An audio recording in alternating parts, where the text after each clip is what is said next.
आज का जो स्वीप का हमने जो प्रोग्राम रखा अपना ITI में, इसके लिए अपना RSNDC डिपार्टमेंट है राजस्थान में, सेंट्रल में DGT है, इलेक्शन कमीशन ऑफ इंडिया की तरफ से DGT की तरफ से अपने RSNDC राजस्थान में इसका मेन मोटिव है ये जो स्वीप जो प्रोग्राम चलाया systematic voters education and electoral participation, मतलब जो अभी अपने देश के जो नागरिक हैं भारत के होते राजस्थान में, ये जो मतदाता है इनको एजुकेशन देना और चुनाव के अंदर भागीदारी बनाना। ये क्यों किया जा रहा है ये प्रोग्राम? ये 2009 से स्टार्ट हुआ है। इसके बारे में अपन स्टेप बाय स्टेप देखेंगे कि पहले तो स्वीप क्या है, ये क्यों चलाया जा रहा है, कब से चलाया जा रहा है, इसके फायदे क्या क्या है, इसका जो एजेंडा अपना रहेगा स्वीप का, कि स्वीप क्या है, क्यों है, फिर इसके ऑब्जेक्टिव रहेंगे, उद्देश्य, फिर इसकी 3 डायमेंशनल स्ट्रेटेजी।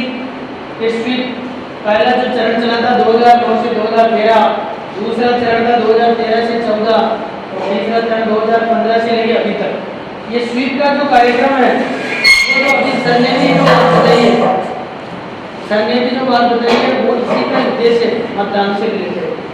क्योंकि स्वीप की आवश्यकता इसलिए पड़ी है कि अपने देश के अंदर जितनी भी जनता है, ये लोकतंत्र बनाने के लिए जनता की मेन पार्टिसिपेशन जरूरी है। लोकतंत्र जितना मजबूत होगा उतना ही अच्छा शासन अपने इंडिया में चलेगा, उतनी अच्छी पॉलिसी बनेगी, उतना अच्छा कानून चलेगा, आर्थिक गतिविधियाँ सुधरेगी, विकास होगा, डेवलपमेंट होगा, ठीक है ना। और यदि आपकी भागीदारी नहीं है, यदि क्या कि लोकतंत्र में अपन इनडायरेक्टली आते, डायरेक्ट तो नहीं आते, इनडायरेक्ट कैसे, अपने लोगों में से ही अपन जनप्रतिनिधि चुनते हैं और वो जनप्रतिनिधि अपना अपन नहीं होके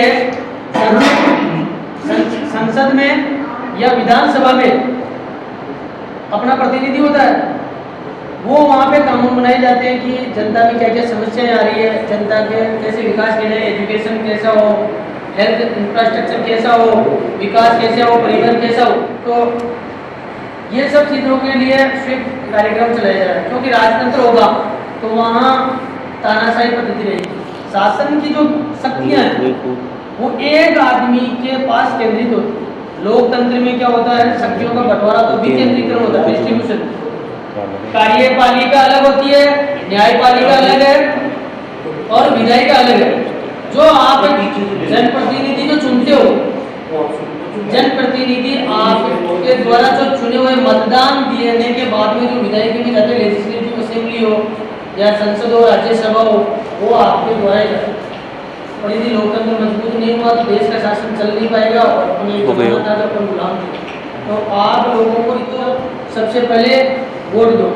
स्वीप मतदाता शिक्षा, मतलब आप 17 साल से, जैसे जिसकी उम्र 17+ है, उनको मतदान के लिए पहले तो आपको वोटर ID बनाना पड़ेगा। इसका भी मैं आपको प्रोसेस सब चीज़ें ऑनलाइन होगी।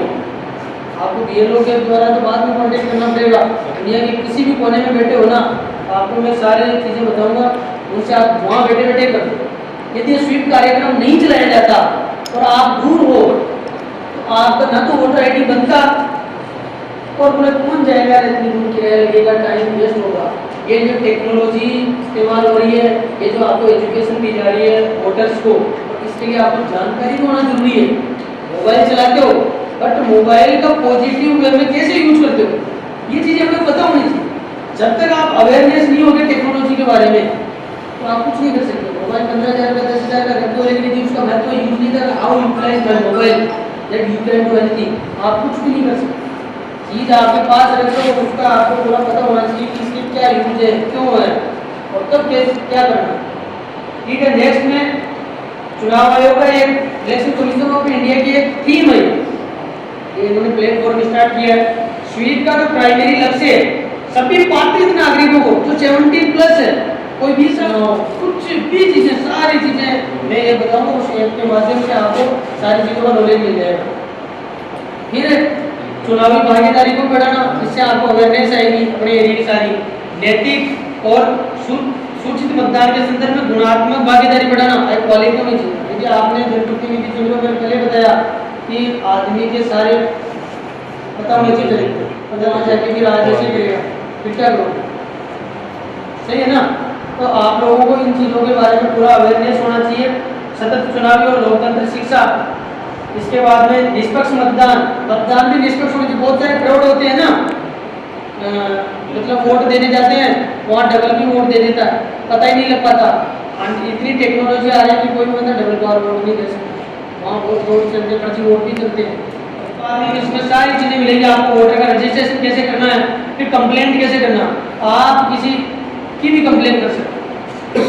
आपके एरिया में जो येलो है चुनाव की प्रक्रिया की कर सकते हैं, कोई भी इससे वोटर आईडी से लेके और चुनाव की जो प्रक्रिया उसी के लिए सारी जो प्रॉब्लम्स है ना, आप जैसे आपके वोटिंग लिस्ट में नाम में प्रॉब्लम आ रही है और जो सुनवाई नहीं कर रहा है, पता लगे आपने रजिस्ट्रेशन किया ऑनलाइन उसमें टाइम लग गया हो, तो आप लिख सकते हो मैंने इतने दिन कार्रवाई की मेरा अभी तक कोई सुनवाई नहीं हुई।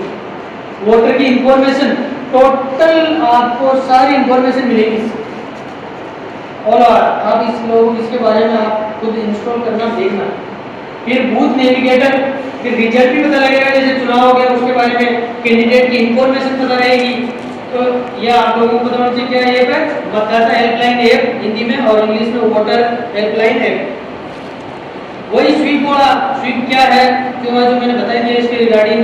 राजस्थान के अंदर चला था 50% था, स्वीप चलने के बाद में यहाँ 15% अपग्रेडेशन हुआ है 63%। उसके बाद 2019 में 66% पहुँच गए अपना वोटर की पार्टिसिपेशन, और इसको आगे बढ़ाना जरूरी है। यदि गिरता है तो ये बहुत चिंताजनक बात है, क्योंकि 19 के दशक का उस समय युवा चुनाव की जो प्रक्रिया थी उससे विमुखीकरण की तरफ हो गया था।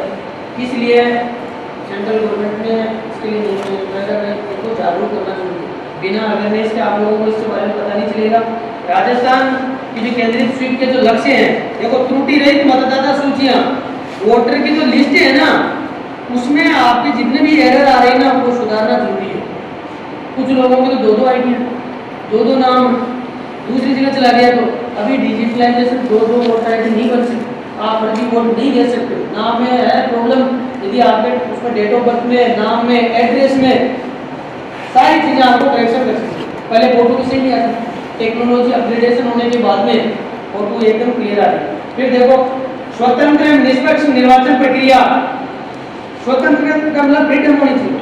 फिर आएगा उसके द्वारा 2 बार आएगा घर में, दोनों टाइम का आप घर पे नहीं मिले फिर वोट नहीं दे। चुनाव पाठशाला का गठन करना, ये भी बीएलओ करता है चुनाव पाठशाला का। ये अपनी राजस्थान की जो सोशल मीडिया है, सीओ राजस्थान फेसबुक पे, इंस्टाग्राम पे, ट्विटर पे, इनके द्वारा आप इससे सारी सूचनाएं ले सकते हो, चुनाव से रिलेटेड, वोटर से रिलेटेड, मतदाताओं से रिलेटेड, बीएलओ के काम क्या क्या है सारे टॉपिक। और इन चीज़ों को आप लोगों को भी खुद को भी अवेयर, थोड़ा सा अवेयरनेस लो, सर्च किया करो थोड़ा बहुत टेक्नोलॉजी का। जैसे वॉलेंटियर्स, कोई स्वयं सहायता समूह भी होते हैं और आशा सहयोगी नहीं होती है।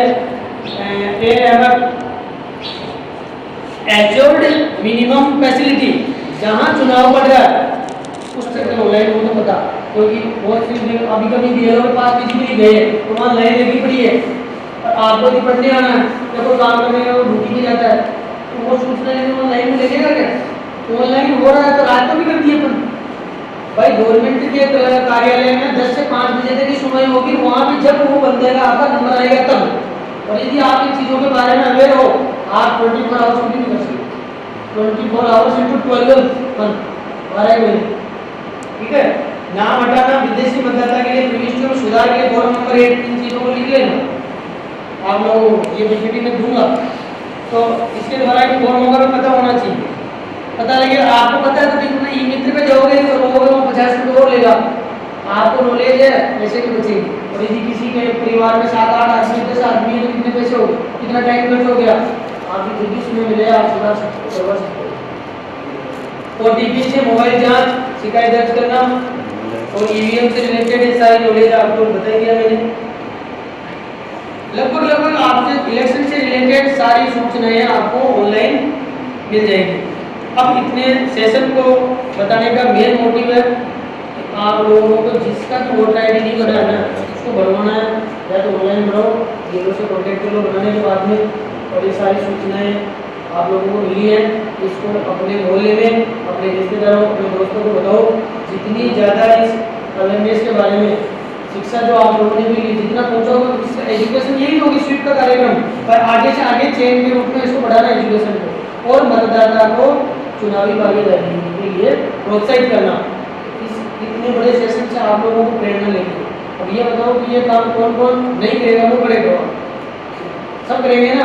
मतलब आपने हाथ खड़े नहीं किए, इसका मतलब मैं सेटिस्फाई हूँ कि आप लोग सब ये सूचना का ट्रांसफर करो इस एजुकेशन से रिलेटेड। और गूगल फॉर्म आजकल में आपको मिलता है, उसको सबमिट करना। 70+ भी हो गए।